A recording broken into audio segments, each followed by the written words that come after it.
شهید محمد جهان‌آرا، اینا رو به شما من میگم آدم باید علمشو بالا ببره. 4 تا برادر لات، بچه لات، تو محل کسی خواهی نمیکرد بغل اینا رد شه، ولی ناموس پرست آدمای درست رفتن انقلابی شدن و رفتن توی جنگ. 3 تا برادر شهید شدن. گوش کن، یارو خودش انقلاب کرد، رئیس لشکر نمیدونم چی خرمشهر رو شهید جهان‌آرا با رفقا آزاد کردن دیگه. خرمشهری بود فکر کنم. یه مصاحبه هم مادر خدا بیامرز، مادر ان شاءالله زنده باشه، دیدم گفت 3 تا بچه‌های من شهید شدن، ولی یه بچه منو سال 69 یا 70 اعدام کردن. برادر محمد جهان‌آرا که اگر نبود نصف ایران خرمشهر نبود.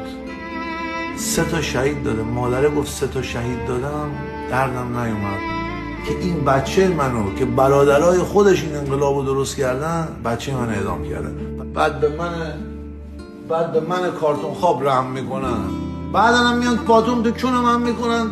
آقا باید بیای جلوی دوربین بگی که تو با اسرائیل بودی و فلان و اینا. ما هم که یه چک بخوریم خالقوس طاقت نداریم که.